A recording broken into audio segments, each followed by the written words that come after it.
Here's to going even when you don't want to go.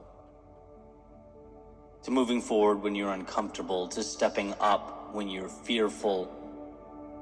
Here's to courage. I was talking to a friend of mine earlier today about understanding the difference between two things.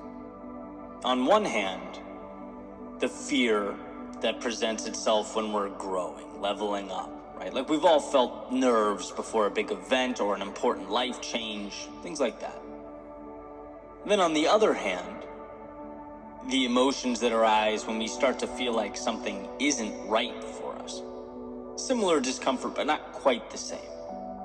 We feel nervous or uneasy because we know we're misaligned. And where we landed in our conversation was that when you were on the edge of that metaphorical cliff, and your body's pushing back, your heart's pounding, your mind is racing, you're nervous, you're fearful.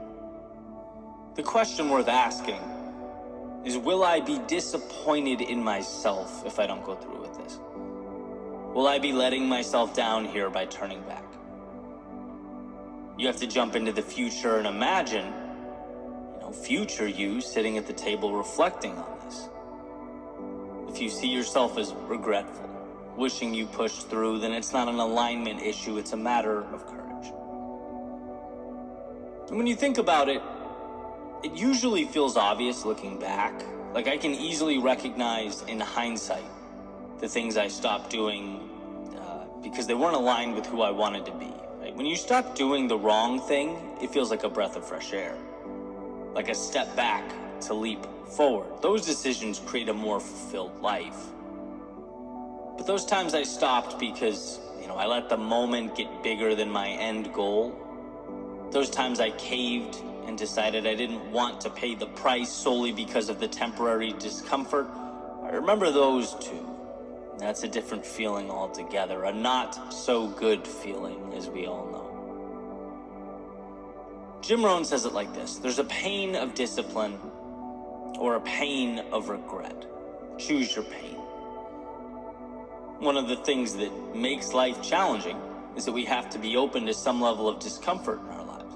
That's just what it is to be human. Now, our power is that we get to choose where we let that pain in and what it means, what it will do for us. Will it be the type of pain that grows us or the type of pain that reminds us what could have been? And I really think most of the time we stop not because the path was wrong for us, but because we somewhere along the way forgot that most of life's best experiences and circumstances and opportunities come with a hefty price tag. They demand a lot of us. And in those moments when the lights shine the brightest, when we feel the weight of the world coming down on us, it's easy to misdiagnose that discomfort as a stop sign. Right? It's like, I feel alone, I feel unsure, I don't have any validation, my pride hurts, my confidence is shaken. Whatever it may be. These things just, even as I'm saying them out loud now, seem awful. When in reality, they're just the cost of admission. Right? It's like you have to not know before you can ever know. But try telling yourself that as you're wandering around feeling nothing but pressure. Right? It's a different story altogether. It's a challenge. But here's the good news. It's a challenge you're capable of handling, of overcoming.